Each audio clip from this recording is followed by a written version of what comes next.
छत्तीसगढ़ में भी कड़ाके की ठंड का दौर देखने को मिल रहा है। आने वाले 2 दिनों में तापमान में गिरावट संभव है। मौसम विभाग ने ये सूचना दी है कि आने वाले कुछ दिनों में तापमान में और भी गिरावट देखने को मिलेगी। रायपुर और दुर्ग में शीतलहर का अलर्ट जारी किया गया है। अंबिकापुर में सबसे ज्यादा ठंडा तापमान दर्ज किया गया है, जहां पर पारा 4.4 डिग्री सेल्सियस दर्ज किया गया है। और साथ ही सुबह के समय कोहरे के कारण विजिबिलिटी बेहद कम रहती है इस इलाके में, और घने कोहरे से वाहन चालकों को भी परेशानी हो रही है। मौसम विभाग ने यह अलर्ट जारी किया है कि आने वाले कुछ दिनों तक कोल्ड वेव के साथ साथ कोहरे की भी मार झेलनी पड़ेगी। साथ ही जो तापमान में भी गिरावट देखने को मिल सकती है छत्तीसगढ़ के मध्य और उत्तरी क्षेत्रों में खास करके, और आवश्यकता अगर रहती है तभी लोगों को सावधानी के साथ बाहर निकलना चाहिए और कम गति में ही अपना वाहन चलाना चाहिए, क्योंकि कोहरे के कारण विजिबिलिटी बेहद ही कम बनी होने की संभावना व्यक्त की गई है। तो दुर्ग और रायपुर संभाग के जिलों में रात और सुबह के समय हड्डी कपाने वाली ठंड भी पड़ने के आसार मौसम विभाग के द्वारा व्यक्त किए गए हैं, और ठंडी हवाओं के कारण लोग घरों में दुबकने को मजबूर हैं। सड़कों पर यहां सन्नाटा छाया हुआ दिखाई देता है, और साथ ही इस पूरे इलाके में बेहद ही ठंड पड़ रही है।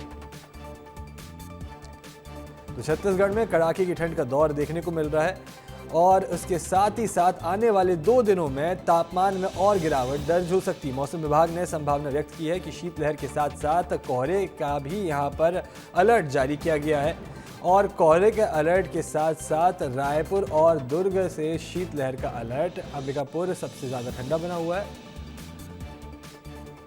तो इसी के साथ खबर पर अधिक जानकारी के लिए मेरे साथ दिनेश आयाम बलरामपुर से जुड़ चुके हैं। दिनेश, बलरामपुर में कितनी ठंड पड़ रही है, कितनी विजिबिलिटी है, और जनजीवन किस तरह से प्रभावित नजर आ रहा है? देखिए, बता दूं कि भाई अभी जो बादल छटे हैं उसके बाद जो ठंड है काफी बढ़ गया है, और तकरीबन रात जो है 7 डिग्री सेल्सियस पे आ गई है। और सबसे बड़ा जो ठंड में असर जो डाल रहा है वो है ओसों का जम जाना। जैसे कि यहाँ पर स्थानीय भाषा में जो है पाला पड़ने के चलते जो हवा जो चल रही है उसमें काफी नमी है, जो हड्डियों को कपा देती है। इसी टाइप आपको बता दूं कि लोग जो अभी के फिलहाल के डेट में है तो अलाव का सहारा ले थी। एक राजपूत क्षेत्र में लाऊ में एक घटना घटी है, जब एक महिला का है जो अलाव का सहारा लेके सो रही थी, लेकिन अचानक उसके कमरे में आग लग जाती है, उससे उसकी मौत हो जाती है। तो समझ सकते हैं कि कितना जबरदस्त ठंड पड़ रहा है लोगों को, और जो कि आग लग जाने के बाद ही उनको पता नहीं चलता है, उसकी मौत हो जाती है। आप यहाँ पर कुछ लोग स्थानीय हैं, उनसे जानिए कि ठंड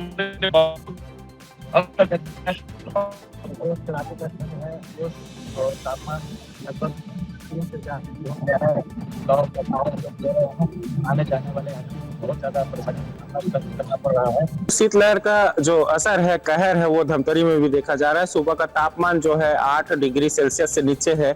इससे जनजीवन तो काफी प्रभावित हुआ है। इससे छोटे बच्चे और बुजुर्ग और खास करके मरीजों को ज्यादा परेशानी हो रही है।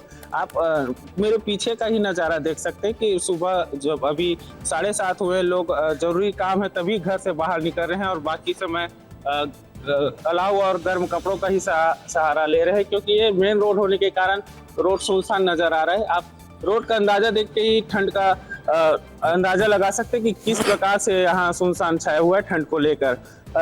हालांकि डॉक्टरों और विशेषज्ञों द्वारा कहा जा रहा है कि ठंड से बचने के लिए लोग सतर्कता बरते, खास करके बुजुर्ग और महिलाएं और जो बच्चे हैं उनको खास करके विशेष ध्यान रखें।